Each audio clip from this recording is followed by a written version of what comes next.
क्या आपने भी अपने बुजुर्गों को ये कहते सुना है कि इंसान सबसे पहले एक बंदर था? जरूर सुना होगा। हमने जब भी बात को सुना, इसने हमें ये सोचने पर मजबूर कर दिया कि क्या सचमुच कोई बंदर इंसान बन सकता है? और अगर ऐसा है, तो आज हम जिन बंदरों को देखते हैं वो इंसान क्यों नहीं बन रहे? क्यों आज की दुनिया में बंदर और उनकी कई अलग अलग स्पीशीज एग्जिस्ट करती हैं? आपका भी यही सवाल है ना? आपके इन्हीं सवालों के जवाब आज हम आपको इस एपिसोड में बताएंगे।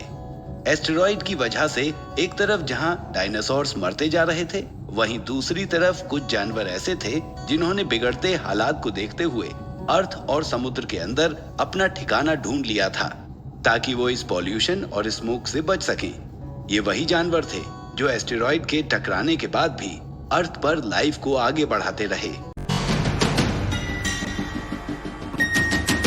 उस एस्टेरॉइड के अर्थ से टकराने के बाद 5% जीव इस धरती पर जिंदा रह गए थे, लेकिन उनका इस कंडीशन में सरवाइव करना किसी चुनौती से कम नहीं था। तेज गर्मी से अपने आप को बचाने के लिए वो जमीन के अंदर रहने लगे और जो उन्हें मिलता था वो खाने लगे। जब अर्थ वापस अपनी नॉर्मल कंडीशन में आने लगी, तब इन जीव में अलग अलग तरह की एडेप्टेशन देखी जाने लगी। कहीं अगर ज्यादा सर्दी थी तो वहां के जीव जंतु उस हिसाब से अपने आप को ढालने लगे। कहीं अगर टेम्परेचर ज्यादा था तो वहां उस हिसाब से एडेप्टेशन होने लगा। ह्यूमन का एवेल्युएशन बंदर से हुआ, ये बात हम सभी ने सुनी है, लेकिन ये बात पूरी तरह सच नहीं है। हम एक्चुअल में बंदर से इवॉल्व नहीं हुए, बल्कि बंदर और इंसान एक कॉमन स्पीसीज से इवॉल्व हुए हैं। जब एस्टेरॉइड धरती से टकराया था, तब डायनासोर्स तो जिंदा बच पाए थे, लेकिन जो बाकी जीव थे उन्हें मैमेल्स कहा जाता था। वो अपने छोटे साइज की वजह से जमीन, केव्स और पानी में छुप गए थे, ताकि वो धरती पर मची तबाही से खुद को बचा सके। डायनासोर्स का साइज काफी बड़ा था, इसलिए वो कहीं छुप नहीं सकते। साथ ही उनके बड़े शरीर को जिंदा रहने के लिए ज्यादा खाने की जरूरत थी, जो उन्हें नहीं मिल पाया। ऐसे में डायनासोर्स तो धरती से पूरी तरह खत्म हो गए, लेकिन मैमेल्स ने किसी तरह खुद को जिंदा रखा। समय के साथ साथ जब अर्थ की कंडीशन ठीक होने लगी, यहाँ फिर से पेड़ पौधे उगने लगे, तो मैमेल्स अर्थ की सरफेस पर लौटने लगे। मैमेल्स उन एनिमल्स को कहा जाता है जो बच्चों को जन्म देते हैं और जिनमें फीमेल्स बच्चों को अपना दूध पिलाकर बड़ा करती हैं, जैसे काव, हॉर्स, एलिफेंट, ह्यूमंस एक्सेट्रा। उस टाइम पर जो मैमेल्स थे वो बहुत छोटे थे और दिखने में बिल्कुल एक चूहे की तरह लगते थे। ध्यान दीजिए, यही मैमेल्स आगे चलकर उस स्पीसीज में बदलने वाले थे जिनसे इंसान, बंदर, चिंपैंजी, गोरिल्ला और बाकी जानवर बने।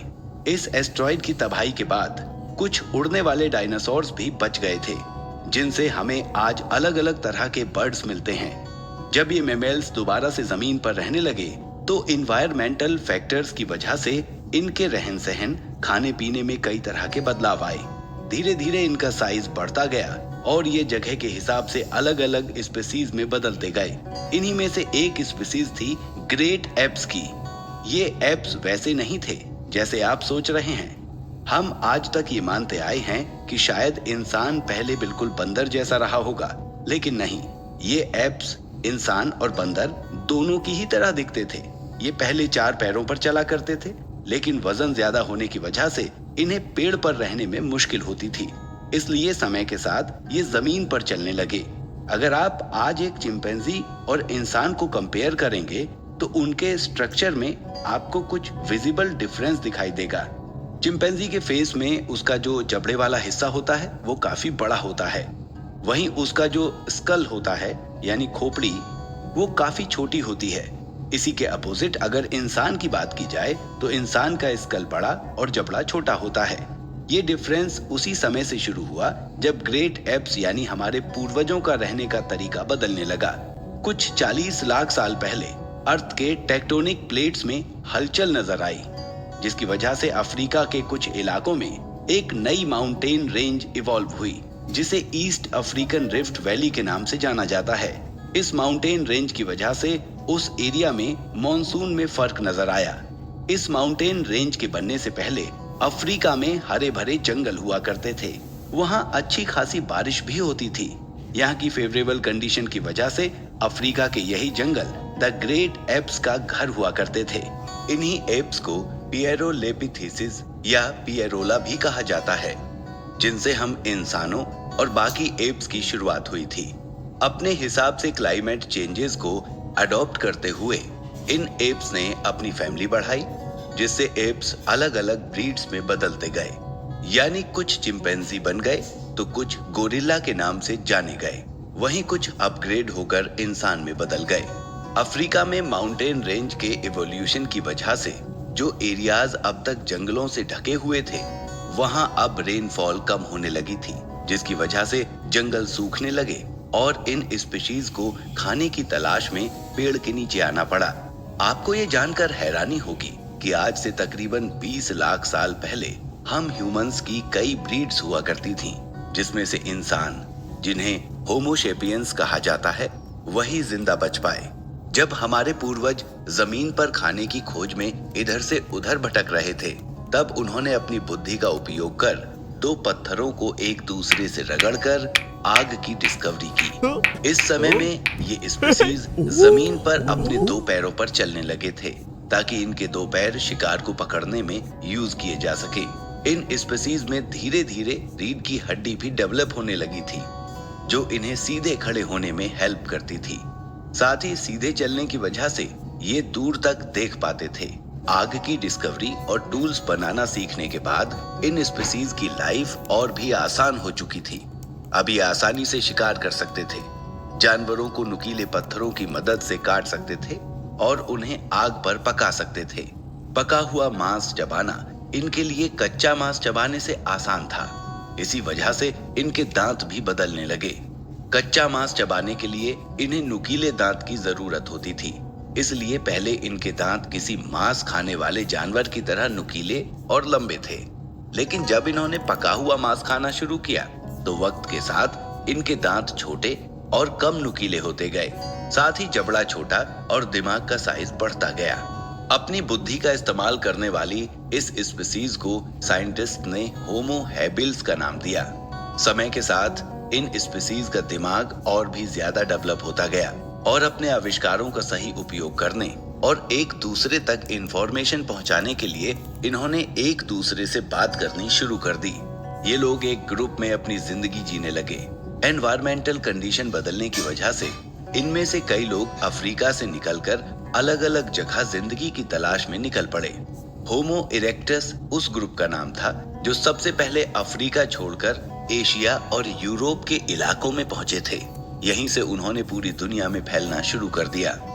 दूसरे कॉन्टिनेंट्स में माइग्रेट करना इस स्पीशीज में कई चेंजेस लेकर आया।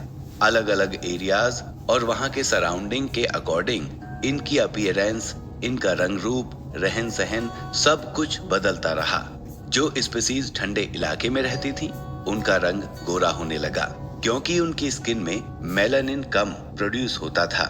मेलानिन एक ऐसा सब्सटेंस है जो हमारी स्किन और बालों में प्रोड्यूस होता है।